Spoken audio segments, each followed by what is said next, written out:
Happy Monday, readers. Today for Reading Workshop, we're going to need our reading notebook, your copy of Fly Away Home Mentor Text, highlighter, and your pencil and a glue stick.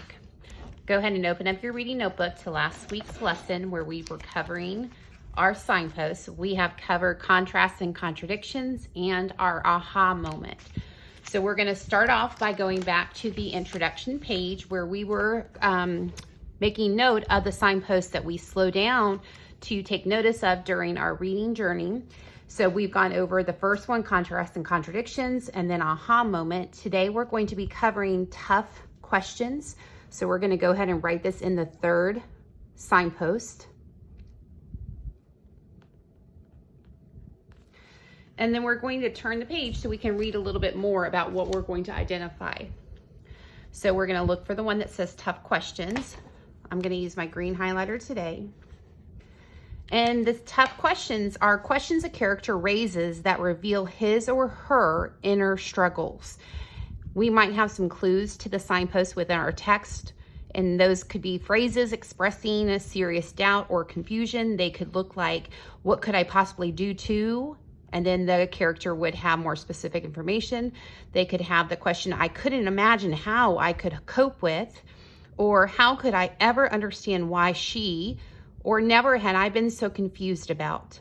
So these are sentence stems that the character might use during their trying to question why something is occurring or why a character is acting the way they are.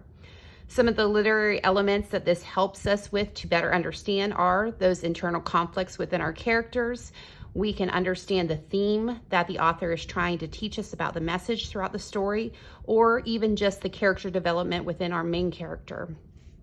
Some of the anchor questions as readers that we ask ourselves when we slow down and look or analyze at those tough questions could be, what does this question make me wonder about?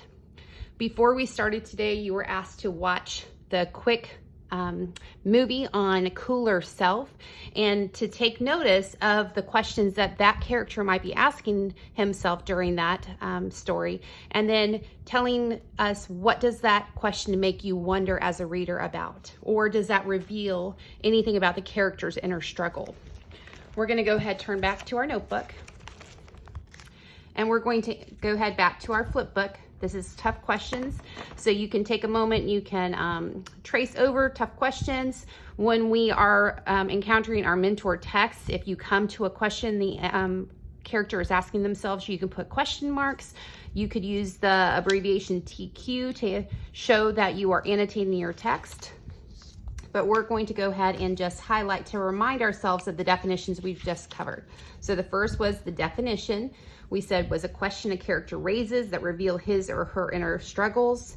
We have some text clues or sentence starters that we might encounter that the character is using when they're asking themselves those tough questions. And then as a reader, what questions should we be able to answer about their tough questions? What does this help us kind of wonder about that the character is going through? So now we're going to go ahead and take some notes in our mentor text notice and note flip book. So we're going to go to the first page of tough questions, and we're going to follow our format of jotting down the information that's going to help us remember what example or the model that we use initially in the lesson. So we're going to start by giving the title of the short film. And our short film today that we watched was called Cooler Self. The character that we were looking at closely during this story didn't have a name per se, but we know that he was a boy. And then we're going to list a couple of the characteristics that we were able to identify throughout the beginning part of the short film. So we can say that, well, we can think that he was smart because he was using a calculator. We also know that he was picked on. So both of these characteristics or character traits help us kind of to delve a little deeper into what kind of person this boy is. When we were watching this story, we were paying close attention to when the character was asking himself some tough questions. So looking specifically at a example within the story, we can say the example is when his alter ego said if he wanted to be cool, then he had to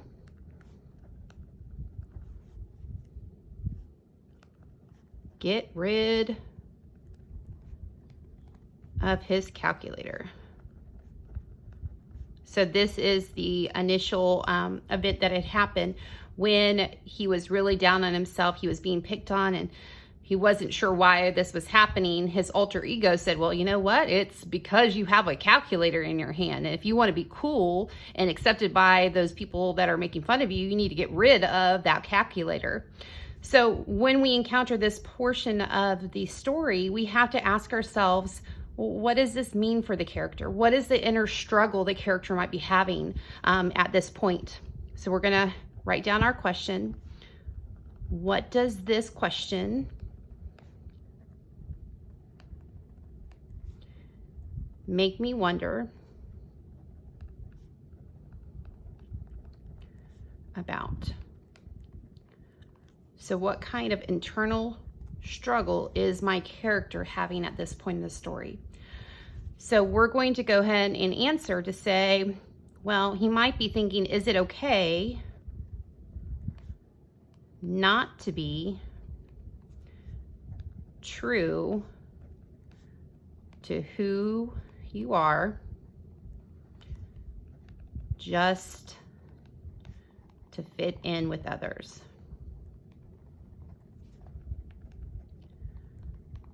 So our author of this story is providing us with an opportunity to kind of analyze our character's inner struggles, because we might be able to relate to this type of situation in our own lives. And in this case, with the cooler self, the character is struggling with the acceptance of others and, trying to stay true to who he is. So, there's one part where he's thinking like, well, is it more important to me to fit in with those people that are around me by getting rid of the things that I kind of really care about, or I really find comfort in because I'm really good at it? Or is it more important for me to stay true to who I am and kind of be okay with other people not being able to relate with me in that instance? So we're going to go ahead and now move to our story.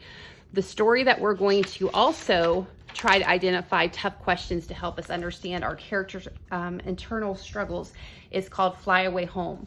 So we're going to go ahead and start by taking note of our book title. So it's called Fly Away Home. And remember that I'm going to be reading this story in just a moment, but you also have a copy, and we have attached a copy to the Schoology lesson at the bottom.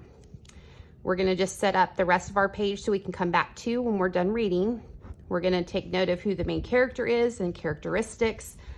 We're going to find an example from the text where we will slow down or stop to analyze the character's tough questions or what they're struggling with. And then as a reader, we're going to try to answer, what does this question make me wonder about? Mrs. Ling's pencil or pen is running out. This question make me wonder about.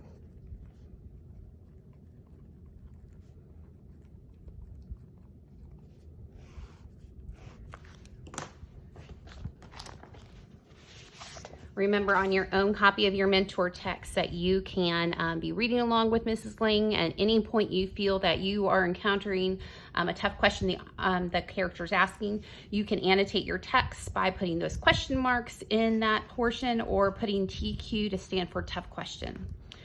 Fly Away Home by Eve Bunting.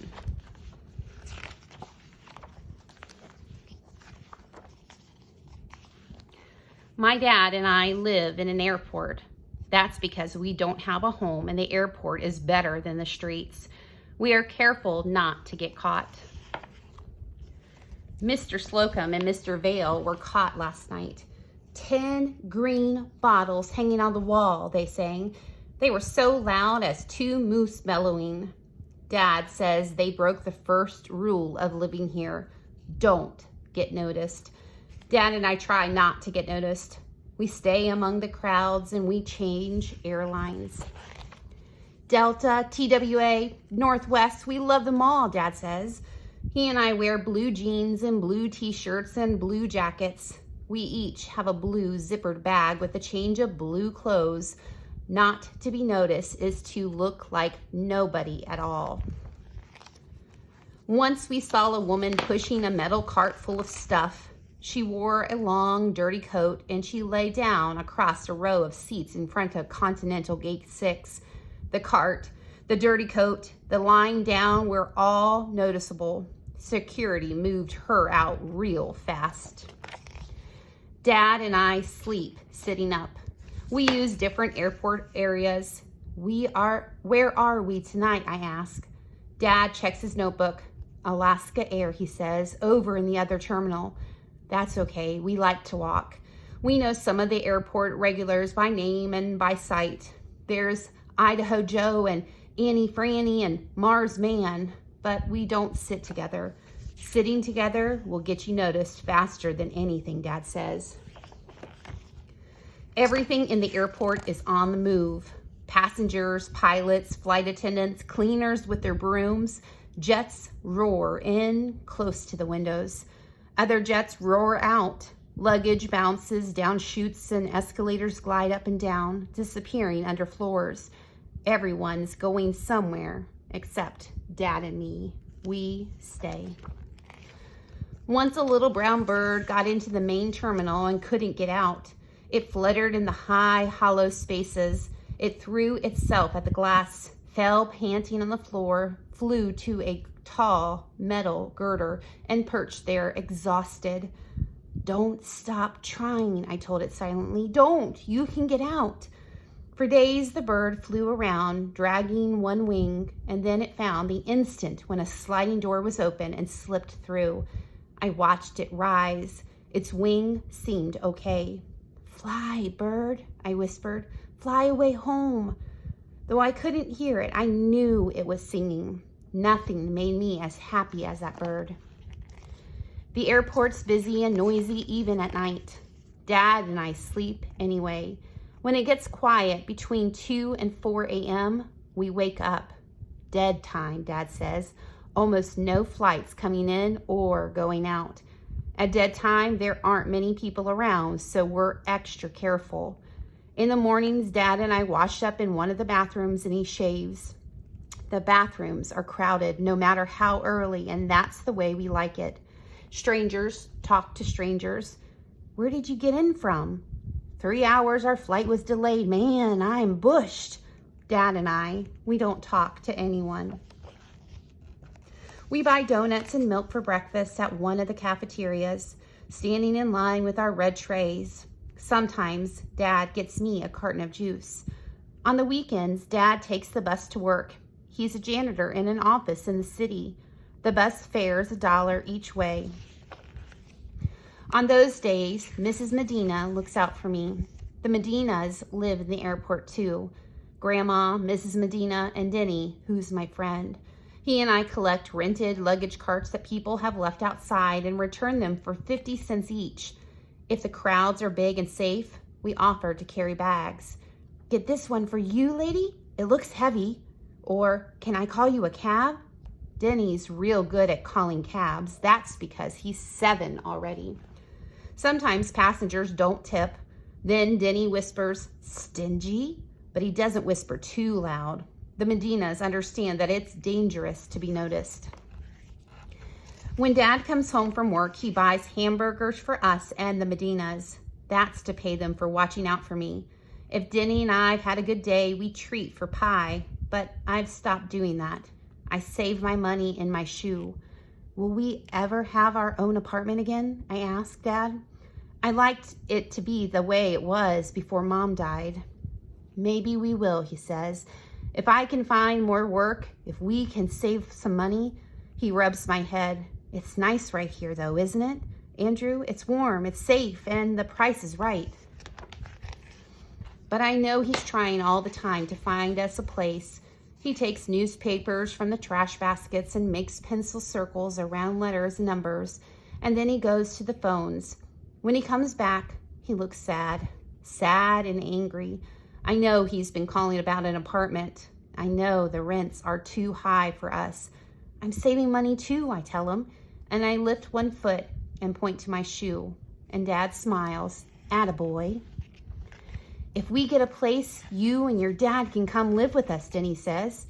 And if we get a place, you and your mom and your grandma can come live with us, I say. Yeah, we shake on it. That's going to be so great. After next summer, Dad says I have to start school. How? I ask. I don't know, but if it's important, we'll make it work. Denny's mom says he can wait for a while, but Dad says I can't wait. Sometimes I watch people meeting people. We missed you. It's so good to be home. Sometimes I get mad and I want to run at them and push them and shout, why do you have homes when we don't? What makes you so special? That would get us noticed, all right. Sometimes I just want to cry. I think Dad and I will be here forever. Remember to be paying close attention to the questions that our characters are asking themselves, because it will indicate any of those internal struggles or dilemmas that they might be feeling. Then I remember the bird. It took a while, but a door opened. And when the bird left, when it flew free, I knew it was singing. So when we think about our character of Andrew, we need to first start by looking at what type of person or characteristics are presented about Andrew. So we're going to go ahead and write his name.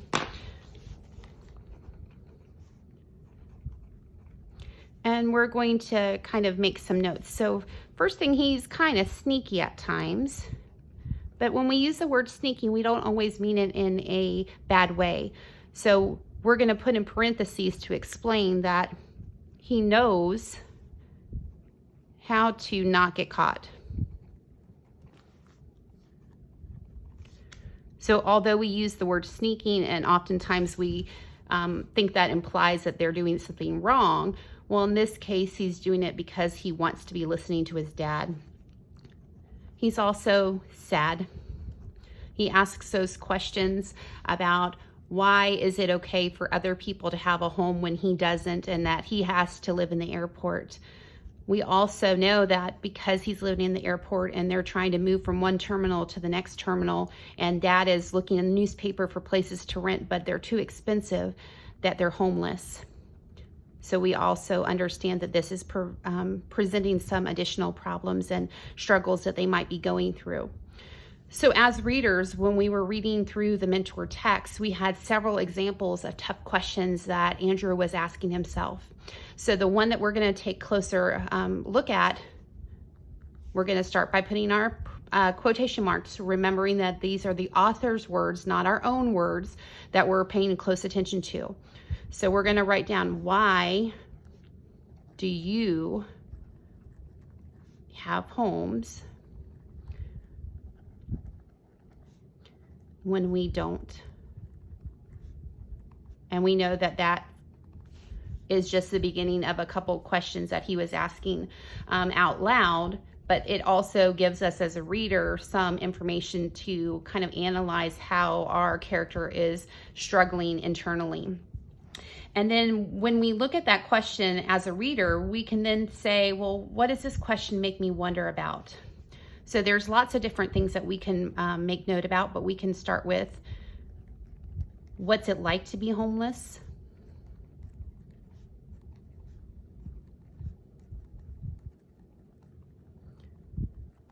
We can also say, how do they have enough money for food? And I'm just going to put the $sign for money. We can also write, why do they think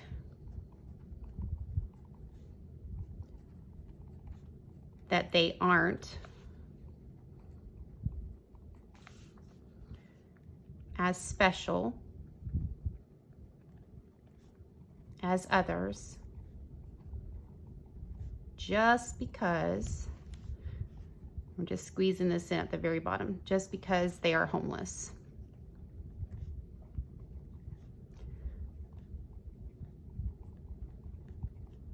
So although the character's question is presenting more questions that we have, we can also have some empathy and understanding that this little boy, Andrew, is probably having a really hard time in this moment in his life.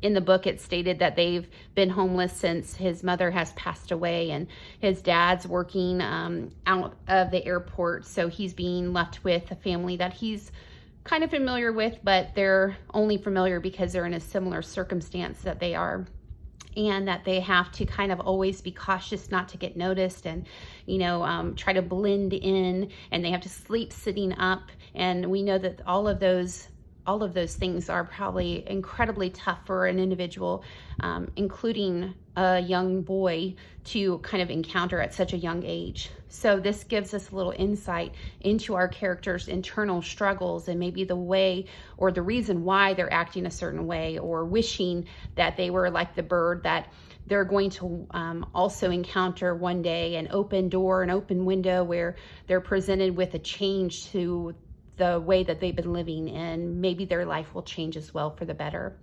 So today we were looking closely at our characters within our mentor text, Fly Away Home, as well as our short film, Cooler Self, where our characters were analyzing some tough questions to kind of give us an insight to some of their internal struggles that they were encountering at that time. Once you're done with recording your information, remember that you are to take your pictures of your short film page, your mentor text page, and then make sure that you go back and show that you've completed the information on the first couple pages as well.